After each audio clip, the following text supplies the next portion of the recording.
reserve bus. They're already done that.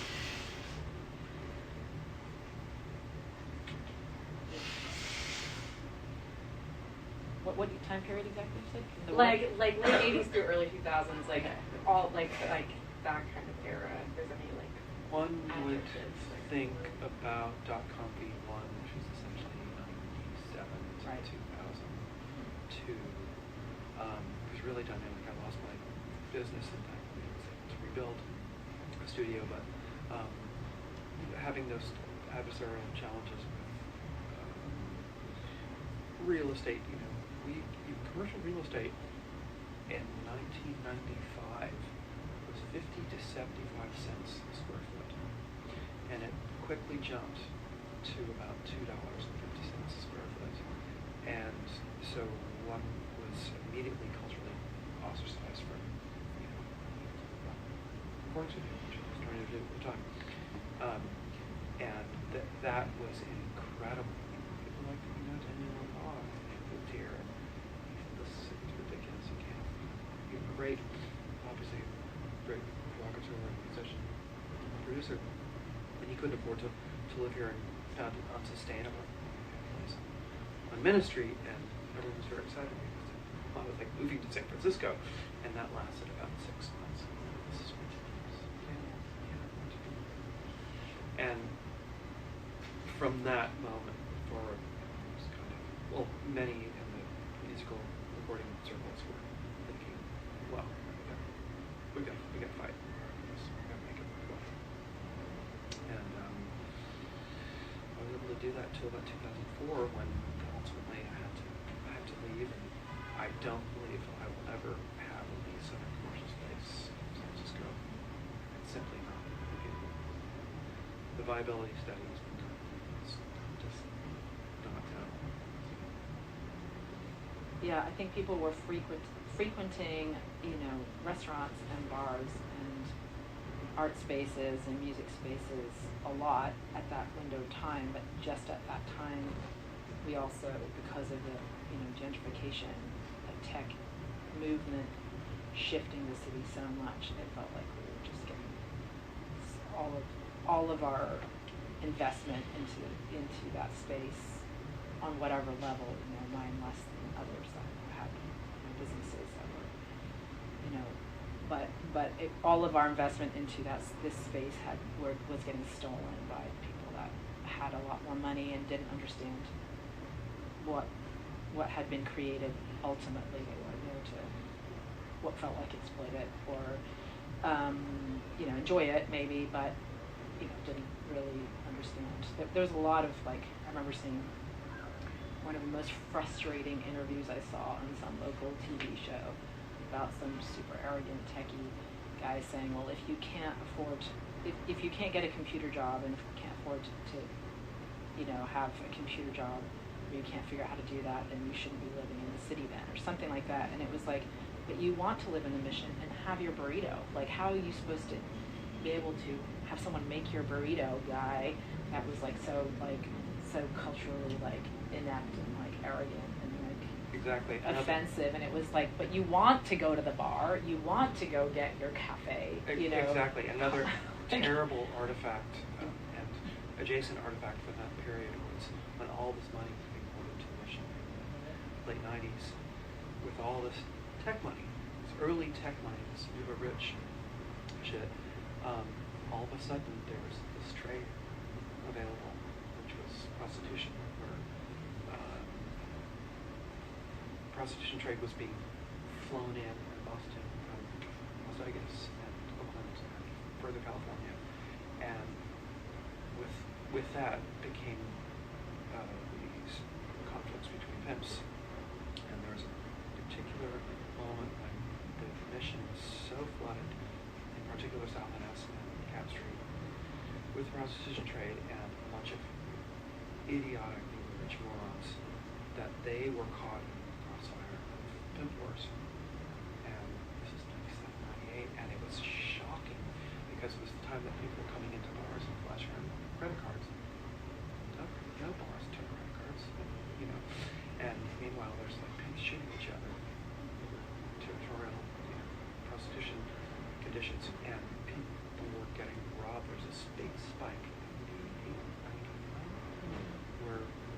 cars were getting robbed because there was lots of people with money all of a sudden, and that hadn't happened for 60, 70 years. So that was a really fascinating cultural, sociological spike that occurred. I had forgotten about it actually. Yeah. And there was a lot of gang violence before that, like Exactly, because there's the Norteños and the Sureños were fighting for territory to sell drugs, because it was this whole thing that hadn't occurred there. So between 24th Street and 19th Street, there was something that hadn't happened for essentially forever. And you'd hear gunshots and all kinds of. I mean, I got held up at gunpoint and anyone got stabbed, and that was happening pretty frequently. That's Right. actually why I moved out of the mission, to be frank. because there was this big Actually, I moved. there's this big economic spike that occurred, and with that came all Tension. other things. It's all the adversarial sociological tensions, but yes. And then that has, of course, been neatly scrubbed away and removed. So You feel like it's safe. I'm saying neatly. Yeah. It's totally insulting. Is it safer now? I feel safer there. I wouldn't say I actually prefer the feeling of being there because of other reasons, because of what we were talking about. I don't feel like it's anywhere I recognize or feel like at home, but I feel less concerned about the gang violence. There was a window of time, and I was a young woman. I'm not a young woman anymore. So, and I was walking home a lot from BART, and I got chased, and so I felt like actual fear about my safety in a way that I don't so much anymore. But part of that just comes with being aware and being older, and not knowing what to look for potentially concerning situation or something like that. But I would say generally I feel safer there, but I'm not spending as much time walking around at night. It's not that maybe. Yeah, different socioeconomic shift that's occurred is that a lot of the dangerous, quote-unquote dangerous population is immobilized by drug addictions, so they don't have the feat or the intensity that they once had, and that's an important consideration. Well, just the other day I did hear about the crossfire shooting. He's still there about it for sure. Oh yeah. Yeah, it's definitely still like, it's the city, so it's like you gotta always be aware. Like I feel like there's always like stuff going on, but yeah, I was in another interview that I did with someone. They were saying how he was saying like I feel like there's less like gang violence and there's less like worried about being mugged or shot, but there's way more blatant drug addiction than there was, and like homelessness is like more intense, which was like surprising to me. Right. But So yeah, those people are less inclined to confront you because they simply don't have the strength. Their needs are more immediate than organized. Yeah, it's a different kind of drug. Exactly. Also, some of the gang violence was teenagers. I mean, I was jumped by teenagers, and they probably lived with their parents. I mean, it was full gang of teenagers,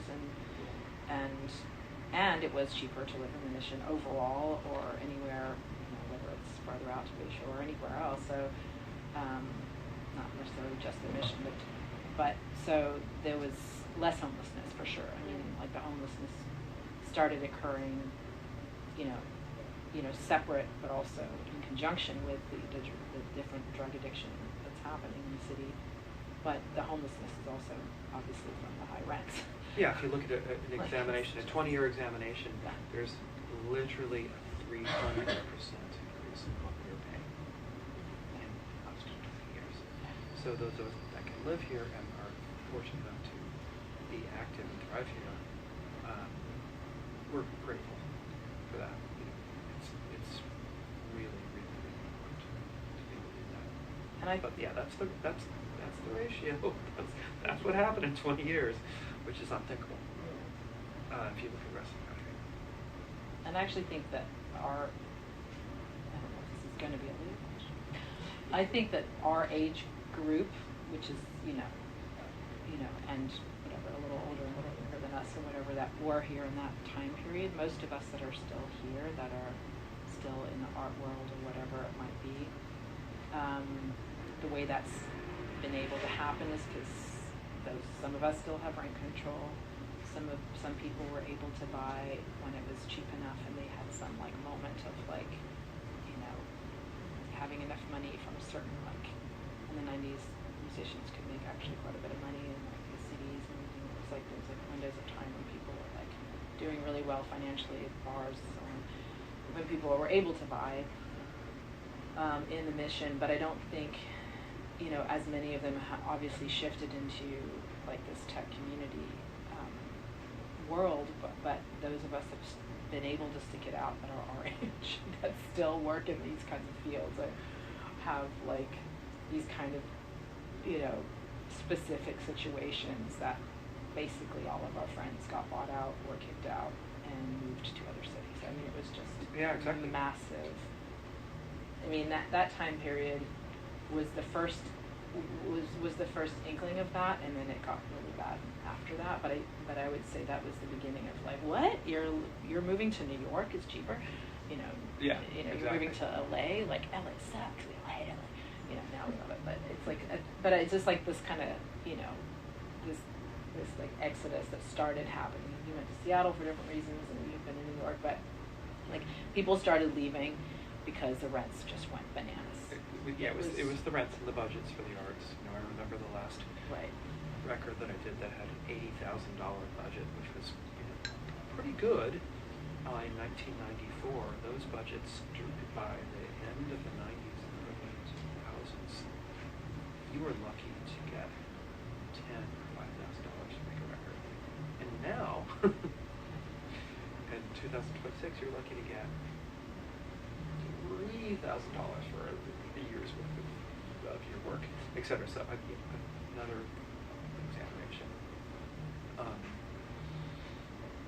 of there's lots of factors involved in that technology and home recording and all these sorts of things, but it was also indicative of the time and the rents, various expense, and the importance that people put on music.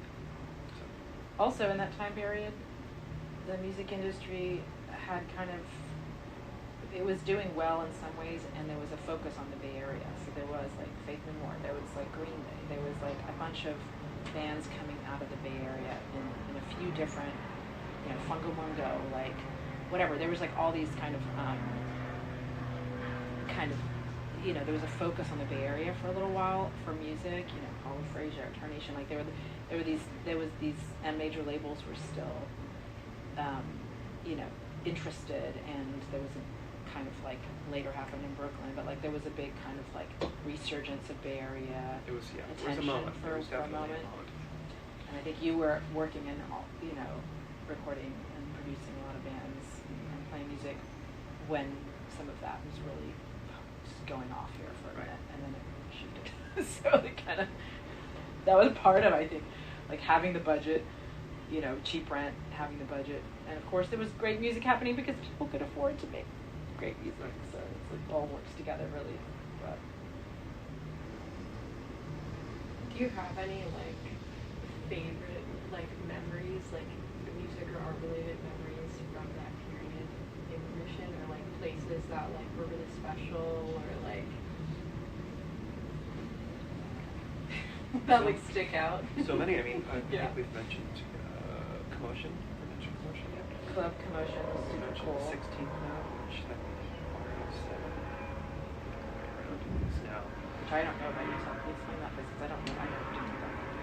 In what's called compact fashion, against face back creepers, and then it became 16th, and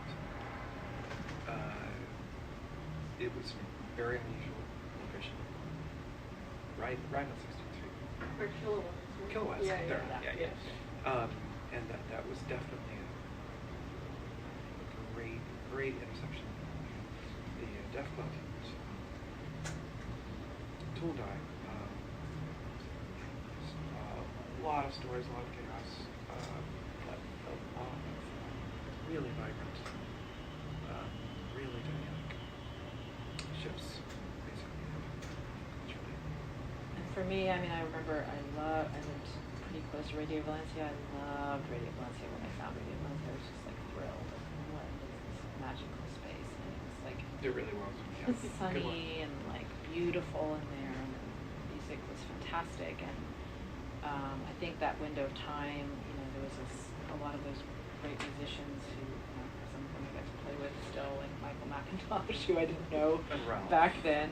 But yeah, Ralph Go in there Carney and anytime. Ara Anderson, all these people who played with Tom Waits and like, you know, Orange Symphonette, and there was like this crazy, awesome music style that was going on, which is like, you know, early jazz meets like circus music meets like Carl Stalling meets just like great, you know, soundtracky, like really fantastic musicians that we were just talking about many who left. Some are past now, unfortunately, but there was this like real vibrant energy of that. And then also Bruno's was a wonderful place that I used to play when I was a little older. After Radio Valencia, I was like too young, but I would go in there and be like, who is this amazing band? Yeah, and the whole scene that surrounded that. And Bruno's had like, you know, this beautiful decor inside, but then also had a B3 organ, and like then there was a grand piano in there for a while, and then the Lone Palm had a full grand piano, and like to go in to see, you know, someone just playing piano and sitting at a bar, like it felt all glamorous and like, you know, old movie Hollywood glamour in a way, but also When it's like, Newfold was an absolute genius and really cultivated and created that scene, that Bruno scene, and the adjacent musicians that came through. There were countless records that I made there. It's really thank you. Not to mention the food was amazing. yeah, And lots food of was amazing. hipsters and movie stars within all the house. What, Bruno's? Yeah. And that was a collective of people too, right? So it was like there was a bunch of people that ran that place, right? It was primarily Wayne Newfold Oh, Wayne. was the visionary with a bunch of members. But Paul, who just wrote involved in that. But to me, like those memories are, Radio Valencia, Bruno's, there's a fish tank in there, like, you know, like it was just like really beautiful, like dramatic, and like, and just so many great music shows there. I mean, countless Yeah, ones you that I could have walk strong in memories of. any night of the week and it would be the best music you had seen in Yeah. your life. Of both Radio Valencia and Bruno's. Yeah, Like it what's was constant. it going to be? It's going to be one or the other. And there were intimate shows too, so there was like I mean, big rock shows are fun, but this was like a beautiful place to hear music. The musicians, you know, were the sound, you know, engineers front of house. Like they were running. It was just, you know, obviously Radio Valencia had their own radio station. Like it was like people were really invested in the music and the culture of music, artistically, visually as well. You know, so those are some of my favorite memories. And then Cafe Babar, which was on Guerrero, right next to 22nd. So it's like just over from it's like the Liberty's little small space, but it's this tiny space that was there since It's what literally the size of these. yeah.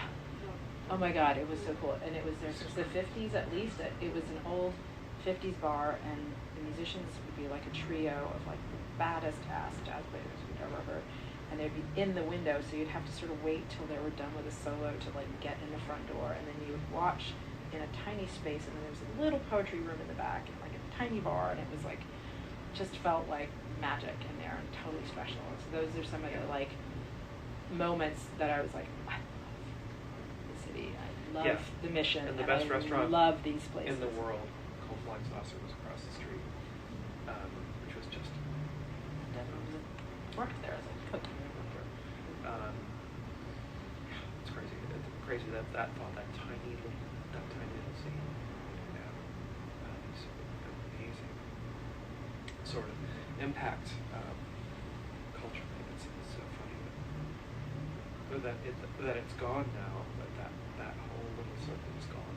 And then of course Yeah, you it know, was like Flying Saucer, Cafe Babar, Lone Palm, and then you'd walk down, and then Latin American opened later, and then Makeout Room opened after that, and the Dogs Clock. So it was sort of like this 22 22nd Street like window and corridor that like as you went down, like more and more places started opening. Right. But then there was like, you know, going to see movies at New York. Was another fun thing that, Amazing theater. Mission Coach was nice to go to, which is still on the edge of it. Yeah. You might come down. I don't know. God. Anyways, Like yeah, everything. I know. I was like, oh, Bravo's hanging on. You know, Yeah. Which took over New York. You know, It's after the cool. port. But yeah, that's cool. Love it. Yeah. Do you think if you were like in your early 20s now, you would still want to be in the mission as an artist, or like would be trying to live in San Francisco as an artist, or do you think? I couldn't afford it. Yeah. So. And it's funny, a lot of people that I know whose kids are in their 20s, early 30s, are living in the books because they can't afford to live elsewhere. That's a real phenomenon. I'll leave it at that. Yeah, I think the city always has some magic, and I think the mission is probably vibrant in its own way that I personally, I think in some ways it feels like it might be having a bit of a resurgence. I can't always tell that. You know, I know there are certain spaces that are doing really well and like are awesome. I feel like, I guess what I'm saying is like I feel like in the last like post-COVID, like 3 or 4 or 5 years, something feels like it's shifted again in a good way, but I felt like there was a real lull for a while that I was like worried for young people. I was like, there is nothing in my eyes going on in the city that I can see that looks exciting to you, for you guys. So a little hard for me to say it's insanely expensive, but I mean, so is New York, and like LA is crazy expensive now too, so I think it depends. I would imagine, I don't know that I would want to live here in my 20s. It's definitely not what I loved about it, but, or how easy it was. Frankly, it was just easy. I just like worked at Cafe La Boheme on 24th and Mission, and went to college and played music, and it was like I could afford to do that, which is like crazy now. There's no way. A few days a week. So, would I want to move here in my 20s? I think there's appealing things, and I'm sure that like, I would say maybe, yes, but I don't know, like, you know, I think if you're happy to live with a bunch of people, which we all did, and many of us still do, it's probably still great, but Yeah. yeah.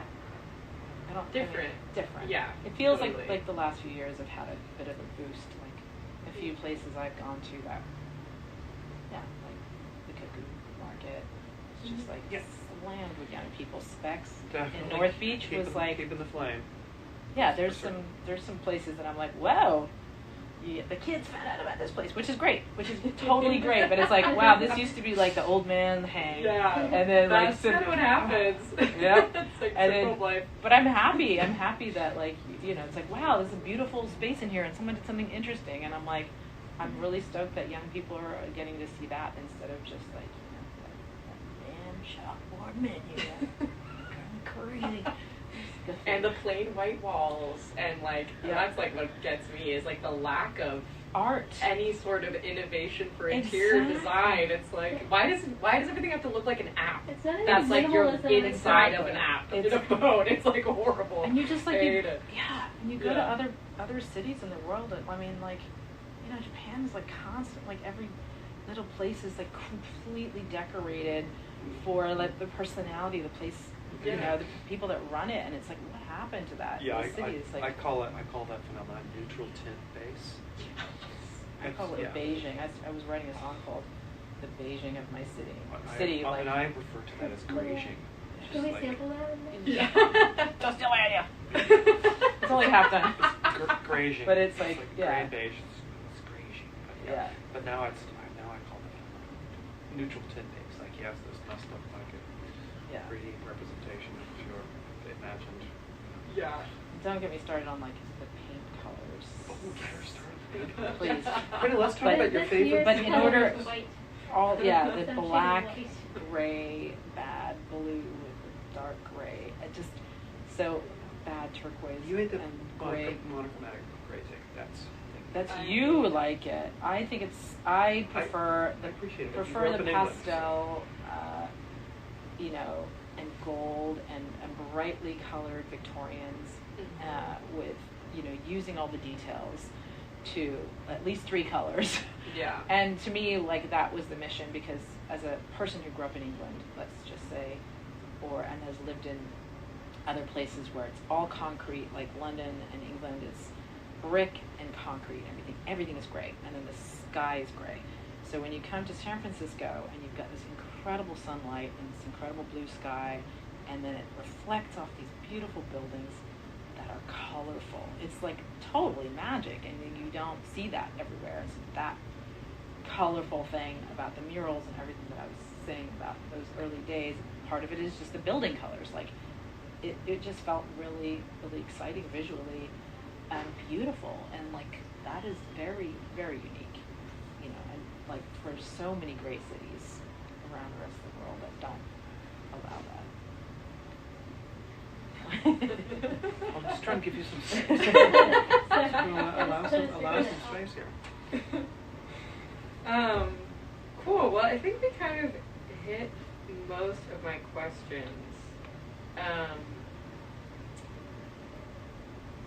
Yeah, I guess maybe like, is there anything like about, like, I know you guys don't live in the mission, but like living near the mission and just like being in the mission today, like, is there anything about it that you still appreciate or that feels like good or like positive, you know, like? I think there's still some, you know, there's some color, there's some murals, there's some few stores that have made it. Definitely some of our friends' bars that I think will always feel kind of like home. And the first time we went, like the Latin American and the Make Out, it's like Marty's done such a good job of keeping the same, you know, feeling of that space that was there when it first opened. The Royal Cuckoo, the Cuckoo Morgan Lounge, there's spaces, ATA. There's some spaces left. They're holding on, and I appreciate that and try to visit them. And the walkability and the beauty of, you know, palm trees and feeling like you're a little bit, you know, different climate, a different place than, you know, whatever the rest of California. There is a geological desert tipping point in there, socially. Yeah, I think there's still a lot left that we loved about it from then, but it does feel different. But if I can stop complaining about it when I'm walking down the street, which I can. If I can stop being nostalgic. Yeah. You know,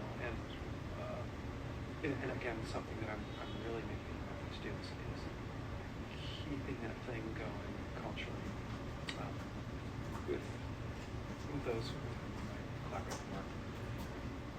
But yeah, it's a very nostalgic and ultimately sad experience for me. Yeah.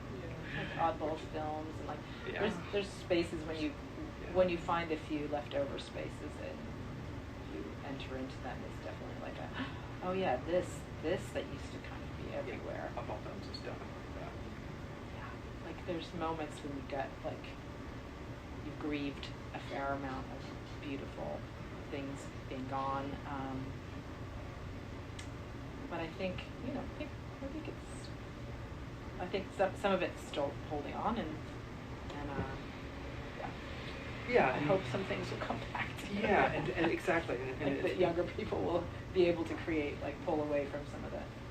And it's beyond hope. I think it's the concept of having responsibility to keep it alive and going and working very hard for it, because culture changes, times change.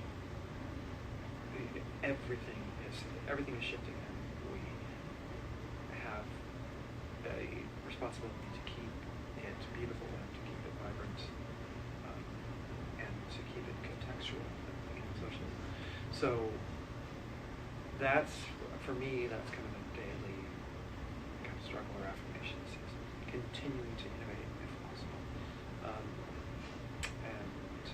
and have that tendency be viable. That's my thesis. Yeah, that's great. I miss Amnesia too. Oh, That was yeah. great. It was a little bit later on, but it Yeah, it was and a that's chameleon. where the I chameleon talked was. about Yeah, right. chameleon, yeah. Yeah, but the Chameleon was pretty divey. Yeah. And that's great too. But Amnesia also had a great music. Sold a lot. Those guys did a lot to keep it going for a while. Like Mhm. after that first .com, like the places we were talking about before were more. Yeah, but Chameleon was incredible. Yeah. KUSF used to do a broadcast from their weekly. Oh, That cool. was really, really cool.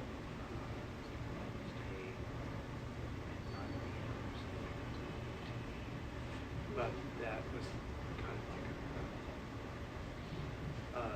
and that brought a lot of attention to the Chameleon.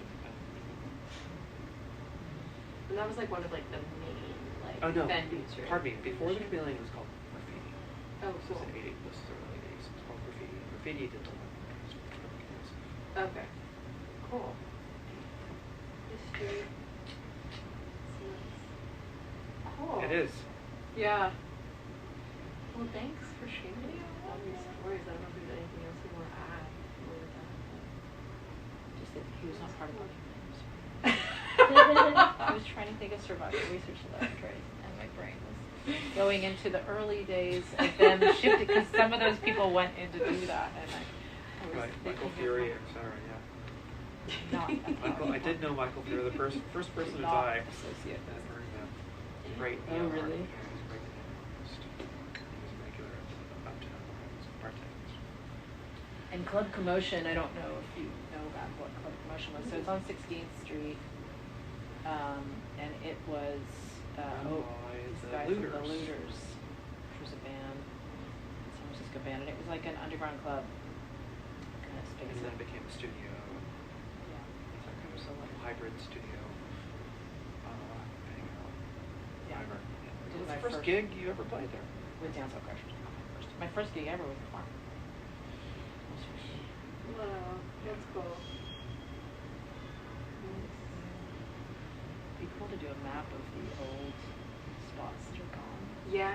What you Oh, local? totally. That's going to be like part of the Is it? project, I think. Really? Yeah. Well, part of my written project is going to be about physical spaces and how that's such a part of the scene is having physical spaces to display art, and like that's why I'm always asking people like, what are the places that stick out in your mind, and like where we should go hang out and stuff, because it's like I feel like the right spot is like a remnant of like that's been there forever, It's the only you know. that has remained. You know? Yeah, and then there's like, Bottom of the Hill in the Park side, I know opened like 90s, right, and like early 2000s, but like those are like both closing, and then there's like Kilowatt, which like was other things, and then was closed for a long time, and then now is reopened, and I feel like that's kind of like giving life back to that little area. And the whole upstairs. And then ATA is a place that I'm going to talk about that's like somehow survived. Just like these places that are like, I know, how is that is still the here? And ATA? thank God that it is, but like, what is like? Yeah, I don't know how Yeah. ATA's made it. Yeah, it's So, yeah. like, or the right spot. It's like the same thing where it's Definitely. Well, like, except for with but the right spot is like a bar, so it can. yeah, like, and it has food, right? So and yeah,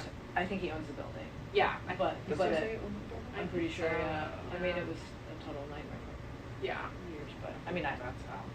yeah, exactly. That's the only But how. yeah, right. It's like kind of like these spots that have just made it out that are so important. But yeah, because like I'm talking about how a scene functions, and it's like you need people coming there to create art and people that are interested in art, and then you also need places that support the art, physical spaces, and how those three elements all have to like They have work to together coexist, yeah. in order for it to be really alive. Yeah, which is that- like Marty, Right, Exactly. yeah, And it's- exactly. it was Marty like- it was- doing. It's like Marty, it was like the Deaf Club. That was incredible. Yeah. So you could rent the Deaf Club, your band. You could Mhm. rent it for $40. Have a gig from 9 to 2 a.m. Yeah. Wow. And pay the Deaf Club, and it was just very inexpensive place. So, just sweet and sick. Or the SF Till and Die, which was downstairs, and they poured sand into the floor, so the music wouldn't like emanate into the surrounding buildings. And so you'd be playing a gig there, and you're at the end of the night, your hair was filled with sand because it's true. And where was the same? Where was that? Crazy. The Tool Club? The Tool and I was between 20th and 21st. Okay, Valencia. Juan Valencia. Yeah. Valencia. 974 Valencia. Whoa, 20, crazy. 20. I played 100 gigs there. Which side of the street? Would be on the west side of the street, and it's now a furniture place, but they have the open, the downstairs is open. They have flyers there. Playing there. Is it You the one there? do? Oh my god. Yeah, if you have any like photos or anything like that, or like if you want to send something, that When you would said also you were be your first sick. show, said you were 15, I was like, At Club Yeah, Promotion, photo. there's no photos of that that I No. know Yeah. of. Oh, from the farm, definitely not. I Yeah. don't have, but you have. You would have I photos. have photos from the farm, the map, and my photos, my early gigs were Yeah. more precocious. But those, but the map would be out of the neighborhood. Like, That was I out wonder, of- yeah, like that I was wonder from what the you have Park that's from the neighborhood. I have stuff from Bruno's Yeah. and Parkside, but I mean, yeah, Parkside's no later. Bottom Yeah. Hill was open before the Parkside. Well, I'm talking about like, all of it. So Oh, all the yeah. way up through 2010. Right. Really. Because I feel like that's like kind of after that it falls off a little bit. Sure, there was a You know. massive shift into Yeah. another V2. Yeah. So anything. But also like not sure. But if you Yeah. happen to like stumble upon something, you're like, oh my god, then I just, Send it our way. it's just 06. Oh. Okay. No, no, you're fine. I just like left my phone on the room, so I was like, where is it? Yeah, I have some photos somewhere of like, Cool. but Bruno's like just hanging out at Bruno's. Yeah, but that's like great. Okay. Anything like that, just to get a sense of like how people look and all of that, it's like